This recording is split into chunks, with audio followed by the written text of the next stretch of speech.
안녕하세요. 패트리어 학원의 제이디입니다. 오늘은 토플 리딩의 퀘션 타입 중에서 Rhetorical Purpose라고 하는 퀘션 타입에 대해서 좀 알아보도록 하겠습니다. 퀘션 타입의 좀 전체적인 유형을 살펴보면요. 이게 Rhetorical Purpose라고 하는 게 수사학적인 의도를 파악하는 문제인데요. 그러니까 이 수사학적인이라고 하는 말이 어떤 저자가 글을 쓸 때 다양한 묘사와 수식을 통해서 짜임새 있는 글을 써놨을 텐데 그 써져 있는 팩트에 대해서 특정한 수식과 묘사에 대해서 저자가 어떤 의도를 갖고 있는지를 보통 파악하는 것을 수사학적인 의도 파악이라고 얘기하는데요. 당연히 토플 리딩에서도 마찬가지로 저자가 다양한 수식과 묘사를 통해서 짜임새 있는 글을 써놓았을 때 그 글 안에서 특정한 표현을 왜 언급하고 있는지, 두 번째는 그 글을 쓸 때 그 글의 토픽의 내용이나 혹은 어떤 특정 내용을 어떻게 설명하고 있는지 그 글쓴 이의 의도를 파악해 달라고 하는 문제입니다. 정리하면요, 써져 있는 팩트에 대해서 그 팩트를 왜 썼는지 아니면 어떻게 설명하고 있는지를 한 박자 더 생각해서 파악해 달라고 하는 문제입니다. 그 퀘션 타입을 좀 더 구체적으로 들여다보면요, 퀘션이 이렇게 나옵니다. 첫 번째, 왜 언급하고 있냐 라고 묻는 것은 대부분 다 Why does the author mention something? 저자가 무엇을 왜 언급하고 있습니까? 라고 나오고요. 그게 평서문 형태로 나오면 The author mentions something to 부정사의 형태로 등장하게 됩니다. 그러니까 저자는 뭘 하기 위해서 어떤 것을 언급하고 있습니다. 그래서 왜 언급했는지에 대해서 우리 보고 의도를 파악해 달라고 하는 거고요. 두 번째, 어떻게 설명하냐? 그것은 퀘션이 이렇게 등장합니다. How does the author explain something? 저자가 어떻게 뭔가를 설명하고 있습니까? 의문문의 형태는 당연히 그렇고요. 이걸 평서문의 형태로 질문을 하게 되면 The author explains something by, 일반적으로 by가 뭘 함으로써 라는 뜻이기 때문에 저자는 어떻게 함으로써 무엇을 설명하고 있습니다. 즉 어떻게, 방법을 찾아달라는 말이죠. 그러면 써져 있는 팩트에 대해서 이 두 가지 왜 언급하고 있는지, 어떻게 설명하고 있는지, 그것을 어떻게 접근해서 풀어야 될지 한번 간단히 살펴보도록 하겠습니다. 스트래티지인데요. 당연히 퀘션은 있을 거고요. 첫 번째, 퀘션을 읽고 무엇을 물었는지를 확인해야 되겠죠. 무엇을 왜 언급하고 있는지 아니면 무엇을 어떻게 설명하고 있는지 질문을 확인하시고 단편적으로 가기보다는 그게 속해 있는 단락을 파악하고 있어야 됩니다. 그래서 첫 번째는 퀘션을 확인한 다음에 그것이 지정되어 있는 단락을 파악하는 게 먼저입니다. 단편적으로 가면 안 되고요. 한 단락을 한 가지라고 생각하고 파악하셔야 됩니다. 그래서 한 단락은 한 가지 내용인데 보통 토픽 디테일로 나누어져서 써져 있습니다. 그래서 한 단락을 파악할 때 처음에 한두 문장을 읽으면서 이 글 전체가 어떤 내용을 주로 쓰겠구나 라는 메인 토픽을 잡으시고요. 그 뒤에 두 번째나 세 번째 문장부터 메인 토픽에 대한 상세한 내용이 이어진다고 생각하시면 되겠습니다. 그렇게 한 단락을 파악하고 난 다음에 이제 퀘션에서 물어본 것을 그 단락에 연결을 하는 거죠.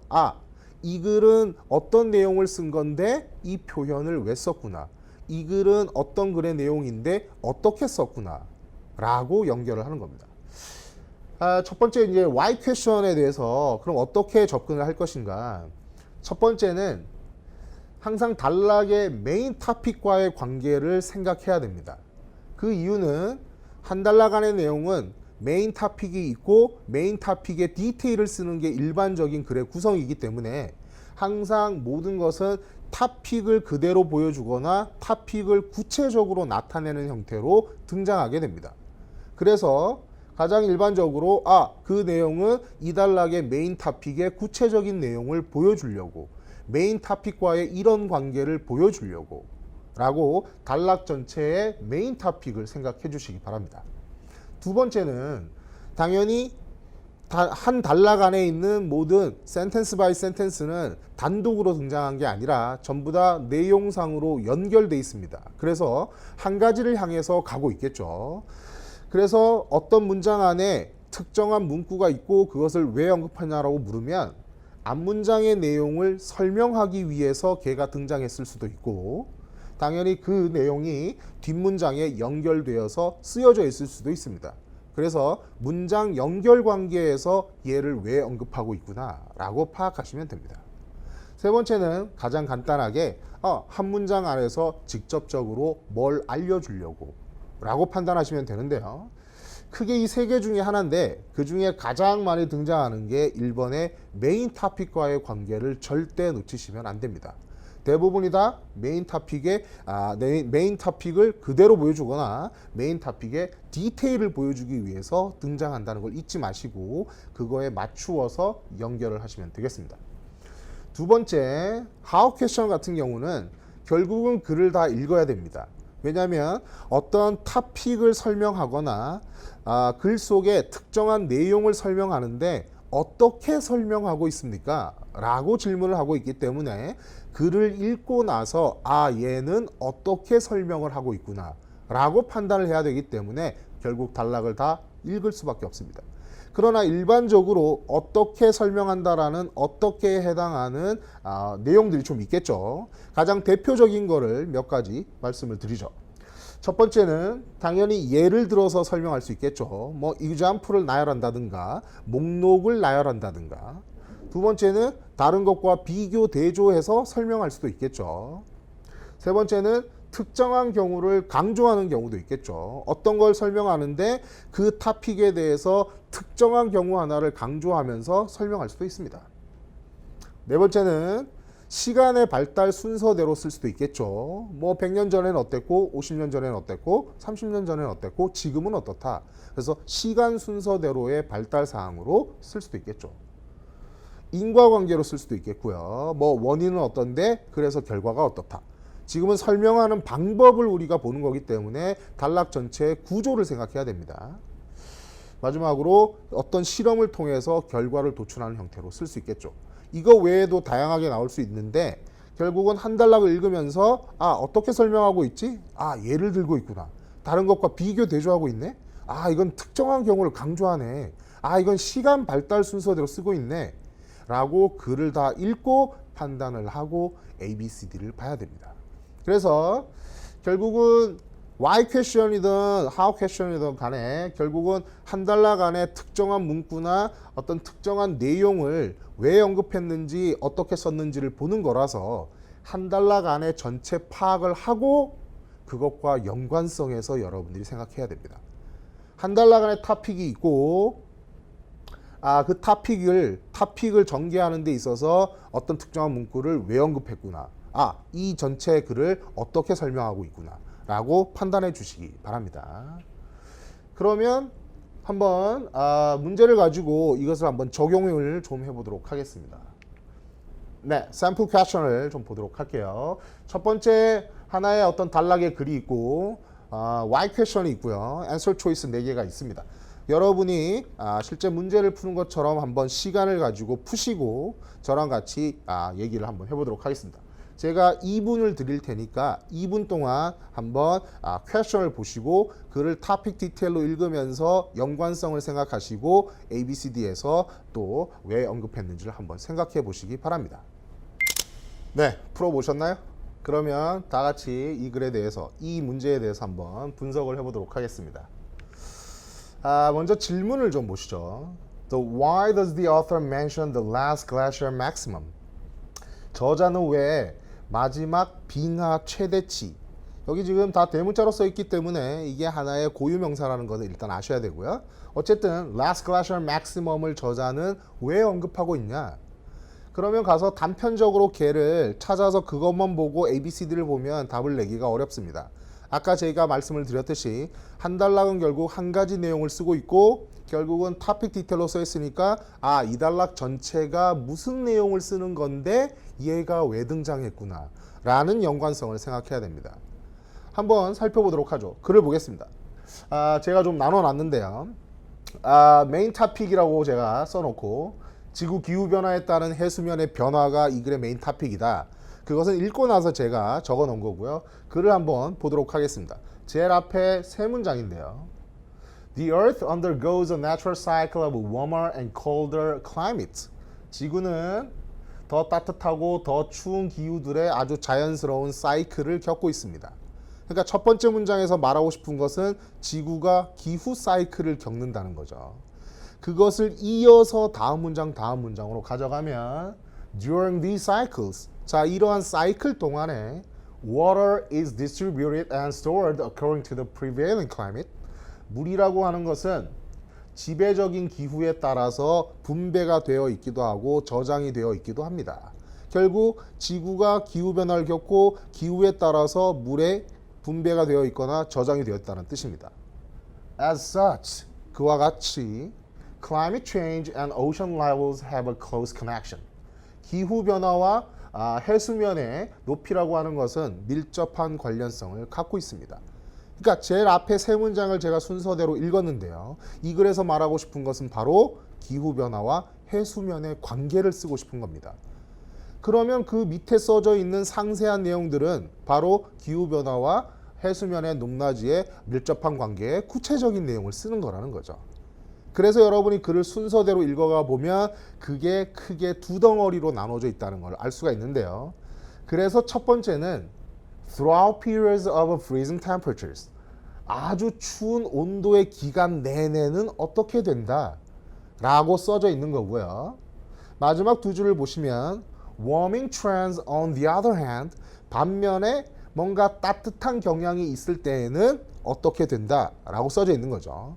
결국은 제가 추운 기후에는 어떻고 따뜻한 기후에는 어떻다, 기후변화가 이럴 때 어떻다라고 써져 있는데 그 어떻다는 바로 토픽에서 얘기했었던 해수면의 높이와의 관계겠죠. 그러면 구체적으로 읽어보면 기후가 아주 추울 때는 다 얼어붙기 때문에 해수면이 떨어지게 되고 기후가 따뜻할 때는 다 얼음이나 이런 게 녹으니까 해수면이 상승하는구나. 결국은 이 글 전체는 제일 앞쪽에 기후변화와 해수면의 높낮이 밀접한 관련이 있다. 그리고 구체적인 내용은 추울 때는 높이가 어떻고 따뜻할 때는 높이가 어떻다. 그렇다면 여기에 질문에 있는 저자는 Last Glacial Maximum을 왜 언급하고 있느냐? 결국은 토픽의 구체적인 상황을 보여주려고 하는 거죠. 그래서 기후변화에 따라서 해수면의 높낮이가 달라진다는 것을 구체적으로 보여주려고. 그게 전체적인 틀이죠. 그런데 구체적으로 들어가면 추운 기후 동안에는 해수면의 높이가 떨어진다라고 하는 것을 구체적으로 보여주려고 하는 겁니다.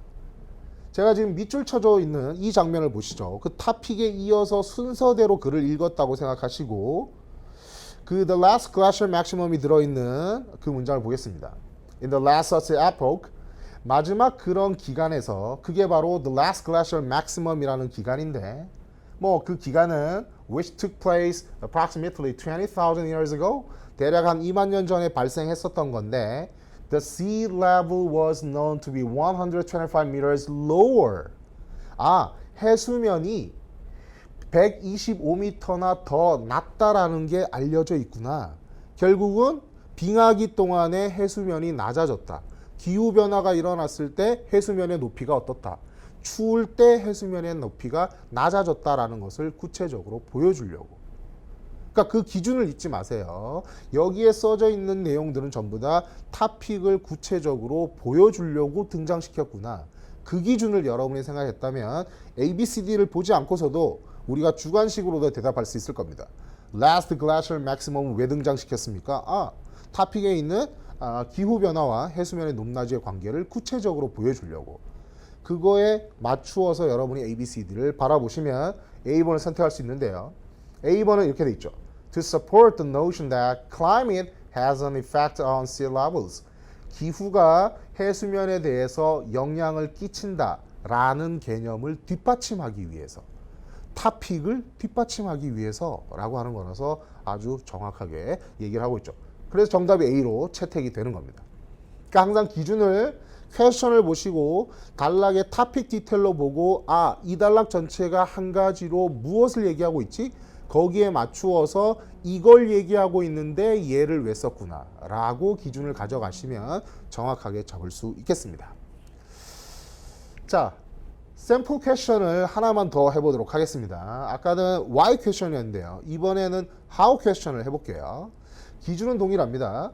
퀘션을 읽고 그를 토픽 디테일로 읽으면서 how 퀘션이니까 무엇을 팩트를 쓰는데 무엇을 어떻게 쓰고 있구나, 어떻게 설명하고 있구나 라는 생각을 한마디 생각하면서 한번 문제를 풀어주시기 바랍니다. 아까처럼 제가 2분을 드릴 테니까 2분 동안 이 문제를 풀고 저랑 같이 얘기해 보도록 하겠습니다. 네, 다 풀어보셨죠? 저랑 같이 한번 해보죠. 먼저 질문을 보시죠. 아까처럼 How does the author explain the instabilities in the Earth's magnetic field? 저자는 어떻게 설명하고 있습니까? 뭘? 지구 자기장의 불안정성들을 어떻게 설명하고 있습니까? 그러면 본문에 지구 자기장의 불안정한 상황이 나온다는 말이고 설명하는 방법을 우리가 찾으면 되겠군요. 역시 글을 토픽 디테일로 나눠서 한 가지에 대해서 어떻게 쓰는지를 판단해 볼 건데요. 제일 앞쪽을 보시면 첫 문장을 먼저 보시죠. The Earth's magnetic field is roughly in line with its axis of rotation. 지구의 자기장은 지구의 자전축과 대충 나란하게 있고 and in places extends for tens of thousands of miles beyond the Earth. 그리고 여러 장소들에서는 지구보다도 하여튼 수만 마일 이상 뻗어 있습니다. The magnetic field of Earth, however, is not entirely stable. 그러나 지구의 자기장은 완전히 안정적인 것은 아닙니다. 제가 두 문장을 읽었는데요. 그 두 문장의 공통은 첫 문장은 지구 자기장을 소개한 거고 두 번째 문장에서 바로 however로 지구 자기장이 안정적이지 않다라고 하는 내용을 쓰고 싶은 거죠. 그래서 이 글 전체는 지구 자기장의 불안정성을 지금부터 쓰겠다는 거고 질문이 how니까 디테일을 읽으면서 불안정성을 어떻게 쓰고 있는지만 파악하시면 되는데요. 여러분이 디테일을 순서대로 읽어가면 이 글은 아주 정확한 힌트가 있습니다. 어떤 내용이 있고요. 중간에 furthermore, 더욱이 이런 내용도 있고요. finally, 마지막으로 이런 내용도 있습니다. 그래서 순서대로 세 가지의 어떤 상황들을 순서대로 썼다는 것을 확인할 수 있습니다. 그걸 확인하면 당연히 토픽에 있는 지구의 자기장이 불안정하다라는 것에 세 가지 상황을 순서대로 썼다는 것을 알 수 있고요. 그것을 정확한 힌트로 furthermore, finally 라고 주고 있는 거죠. 한 가지가 있습니다. 더욱이 이게 있습니다. 마지막으로 이게 있습니다. 그러면 질문에서 어떻게 설명하고 있습니까? 세 가지의 불안정한 상황을 설명하면서 세 가지의 불안정한 상황을 제시하면서 라고 판단할 수 있겠죠. 그렇게 글을 파악하고 설명한 방법이 세 가지를 나열하고 있구나 라는 것을 생각했다면 ABCD에서 B번을 선택할 수 있을 겁니다. By giving examples of magnetic fluctuations. fluctuation이라는 말은 변동이라는 말이고요. 그러니까 fluctuations는 변동 사항들이죠. 자기장의 변동 사항들의 examples. examples가 세 가지가 등장했다는 걸 알 수가 있는 거죠. 자기장의 변동 사항들의 예들을 제시함으로써 설명하고 있구나. 세 가지의 불안정한 상황을 순서대로 리스팅하고 있구나. 그거랑 동일한 내용이 B번이라는 걸 확인할 수 있겠습니다. 그래서 how question도 마찬가지로 질문을 확인하시고 본문에서 질문을 찾아내는데 한 단락에 매치해서 여러분이 찾아낼 수 있어야 됩니다. 이 글이 어떤 토픽에 어떤 디테일로 썼는데 이 질문에 있는 내용을 어떻게 설명하고 있구나. 그래서 한 단락의 전개 방식을 찾는 거라서 글을 다 읽으면서 예를 들었네. 이건 비교하고 있네 라고 판단할 수 있어야 됩니다. 결국 단락과의 관계를 생각해야 되기 때문에 한 단락 전체를 보면서 어떻게 설명하고 있구나를 판단하려고 해주시기 바랍니다. 네, 샘플 퀘션까지 해봤는데요. 간단하게 정리해서 결론을 내리도록 하겠습니다. 첫 번째는 당연히 퀘션을 확인해야 되겠죠. 그래서 why or how something. 그래서 어떤 글이 써져 있을 때 특정한 내용을 왜 썼느냐, 혹은 어떤 내용을 어떤 방식으로 설명하고 있느냐, 둘 중에 하나를 파악하시고요. 두 번째는 단편적으로 걔를 찾아서 그 문장만 읽거나 두리뭉실하게 보지 마시고 그게 속해져 있는 단락을 꼭 파악하려고 노력해 주시기 바랍니다. 한 단락은 결국 한 가지 내용을 쓰는 거고 그 한 가지 내용을 쓸 때 기본적으로 topic detail로 쓴다는 거죠. 처음에 한두 문장에서 크고 개념적으로 나는 이 단락에서 뭘 쓸 거야 라고 먼저 제시하고 그 제시한 내용의 상세한 내용을 밑에다 쓰는 게 기본적인 TOEFL 리딩의 구성이라는 걸 절대 잊지 마시고 그 단락의 팩트를 그렇게 써놨을 때 어떤 내용을 왜 썼느냐 어떻게 썼느냐를 연결해서 생각하려고 해주시기 바랍니다. 그래서 마지막으로 Y 퀘션은 그렇게 단락을 파악하고 그러면 토픽 디테일로 써져 있는 이 팩트에 대해서 왜 썼지? 토픽을 보여주려고 토픽의 구체적인 뭔가를 알려주려고 라는 연결고리를 찾으려고 해주시고요. How 퀘션은 결국은 다 읽어야 됩니다. 그래서 그게 속해 있는 단락을 읽으면서 다 읽고 나서 얘를 설명하는데 어떻게 설명하고 있구나, 예를 들고 있구나, 비교하고 있구나 라고 써져 있는 팩트의 전개 방식을 한 번 더 확인해 주시기 바랍니다. 네, 오늘은 여기까지 하고요. 다음에 또 다른 리딩 퀘션 타입을 가지고 다시 찾아오도록 하겠습니다.